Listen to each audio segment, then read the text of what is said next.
Voting के बाद से ही राजनीतिक दल के नेता जीत के दावे कर रहे हैं। सवाल है कि छठे चरण के बाद किसका पलड़ा भारी है। अब की बार 400 पार, अब की बार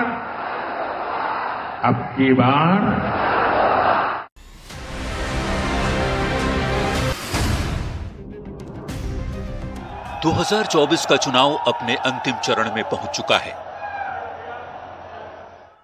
फिर एक बार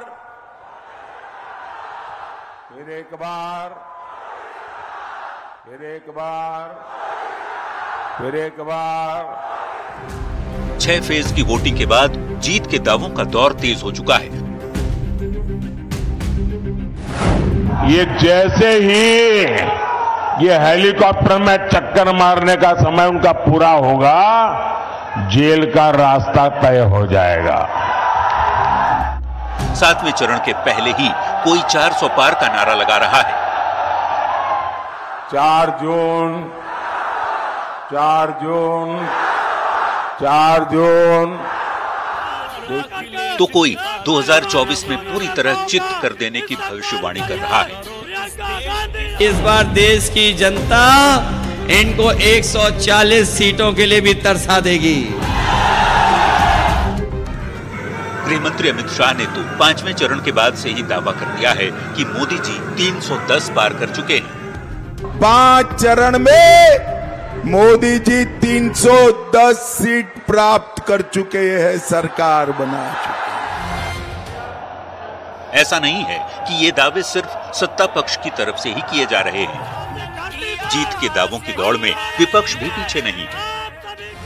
पहले चरण से गुस्सा देख रहे हैं, ये 7वें चरण में जनता का गुस्सा 7वें आसमान पर होगा। 7वें आसमान पर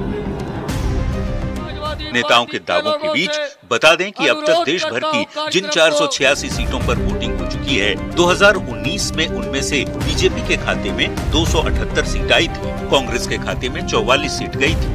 अब बात एनडीए और यूपीए की करें तो इन 486 सीटों में से एनडीए के खाते में 320 सीट गई थी, जबकि यूपीए के हिस्से 87 सीट आई थी, जबकि अन्य यानी निर्दलीय सहित छोटी पार्टियों के खाते में 79 सीट आई थी। सिर्फ छठे चरण की बात करें तो 58 में से अकेले 40 सीट बीजेपी के खाते में गई थी, जबकि सहयोगियों को 5 सीट पर जीत मिली थी।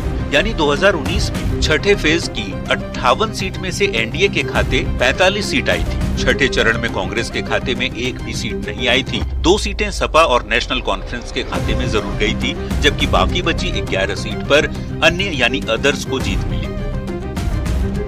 बात 7वें और आखिरी चरण की करें तो 7वें फेज में देश भर की 57 सीटों पर चुनाव है। अभी सभी दलों ने अपना पूरा फोकस 7वें चरण की 57 सीटों पर लगा दिया है। 7वें फेज की सीटों में 2019 में बीजेपी 25 सीट पर जीती थी, जबकि कांग्रेस को 8 सीट पर जीत मिली थी। वहीं एनडीए के खाते में 33 सीटें आई थी, जबकि यूपीए को 12 सीट पर जीत मिली थी।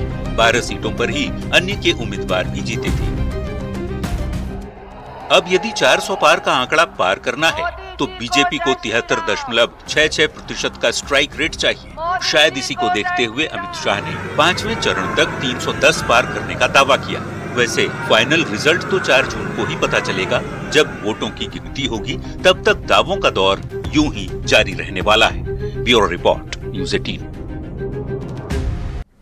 और चलिए ब्रेक का वक्त तो चला है, जल्द वापस आते हैं।